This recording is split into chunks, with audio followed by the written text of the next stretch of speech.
Guys, hello Sagittarius, welcome dito sa ating channel. Kapalaran 888 Sagittarius, welcome. Alamin natin kung anong messages, vibration, gabay energy para sa lahat ng Sagittarius. I hope na makuha mo yung energy dito, Sagittarius. Freedom, kalayaan, freedom. Okay, freedom. Okay, wow, the World card.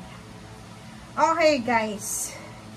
Meron ditong Sagittarius na siguro matagal na kayong naghihintay para sa kalayaan nyo siguro. Pwedeng kayo ay nasa isang trabaho, kontrata, na sobrang stagnant. Yung parang restricted ka palagi.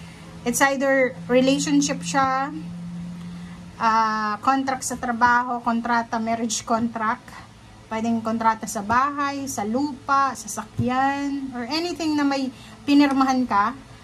Nakikita ko sure dito na makakalabas ka na dyan. Sa wakas, Sagittarius, makakalabas ka na. It's either financial problems, emotional problems, scarcity, restrictions, posibleng makakalabas ka na.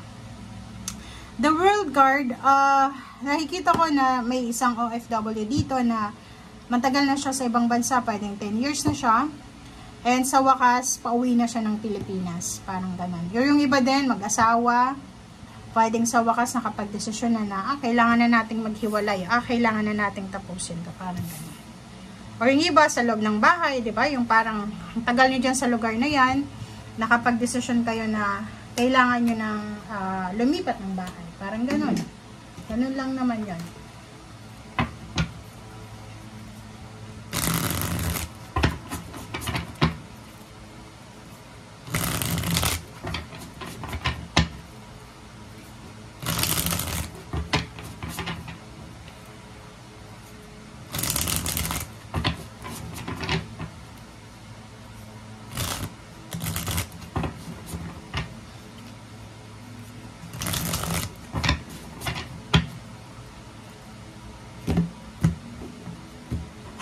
Okay.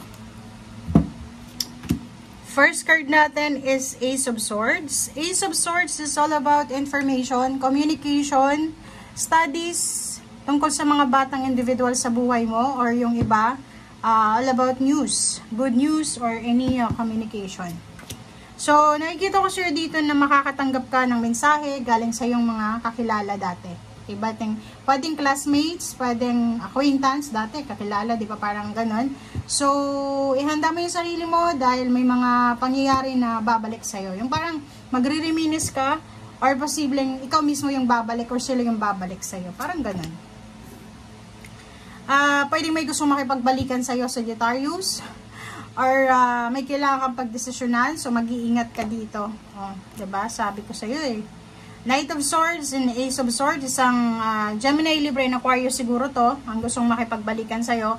Or pwedeng parte siya ng buhay mo, parte ng pagkatao mo to. Pwedeng yung mga ex-husband, ex-wife, or kung sino man sila. Or yung matagal mo nang kakilala na wala kang contact. Posibleng makatanggap ka sa kanilang ng message, ng kung anumang mensahe to na pwedeng kailangan mong magdesisyon. Kailangan mong magbigay ng kailangan mong gumawa ng hakbang. Okay? Two of Wands, medyo may confusion kang nararamdaman. So, nakikita ko na meron ditong Sagittarius na confused sila. Diba? May Sagittarius dito na confused. Confusion yung nararamdaman nila. Kasi hindi nila alam. Pwedeng tungkol to sa trabaho. Pwedeng yung iba, nahahati yung loob nila kung magbe-business or magiging employee. Or yung iba kung mag-stay sa Pilipinas or magka-abroad. Yung iba naman nasa abroad na, hindi nila alam kung saang bansa ba't sila gustong lumipat. Parang ganun. So, nakikita ko sir dito, medyo hindi ka sigurado sa kung anong direksyon ang tatahakin mo, lalo na sa trabaho, negosyo, or sa kung ano man na source ng income. Okay? The World card.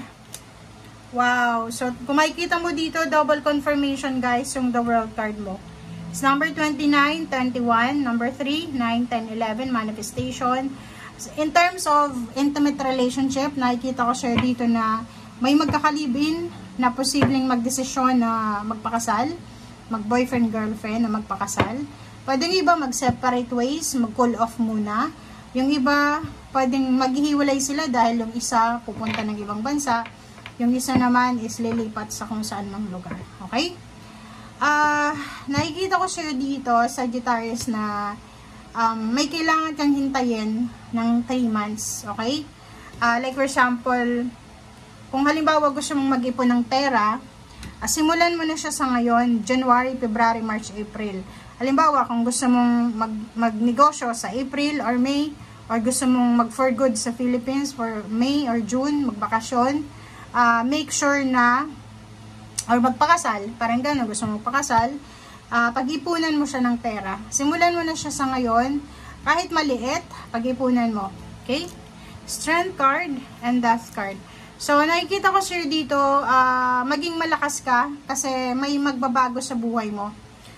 Sinasabi sir dito ng barahan na may magta-transform sa'yo, lalo na sa usaping pera. Yung 6 of Swords is all about travel.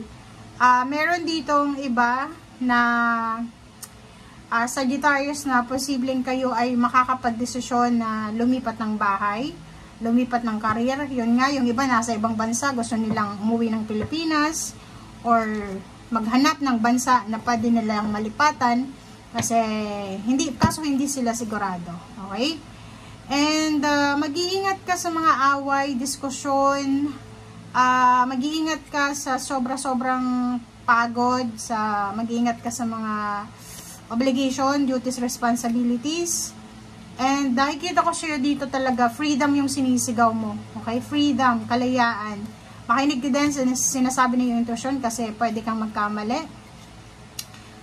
Mag-pray, spend time alone with nature, sa kamag-anak, sa pets, parang ganon. And wag masyadong maging impulsive and aggressive sa mga decision making. Yun nga, pag-isipang mabuti. And if in case hindi ka sigurado, instead na gumawa ka ng desisyon, ihang mo na muna, huwag mo na munang ituloy. Parang ganun lang yun eh. Ganun ako eh. Pag confused ako, hang muna, stop muna. Hindi ako gagawa ng desisyon na pwede kang pagsisihan bukas, makalawa. So, nakikita ko siya dito, be strong, be courageous, kasi may magta-transform sa buhay mo. Or may kailangan ka talagang tapusin para makausad ka na doon sa next level ng iyong buhay. Okay? So, yan yung nakikita ko siya dito. Sagittarius, maganda naman yung message mo. Nakadepende lang talaga sa kung ano yung gugustuhin mo. Okay? Bye!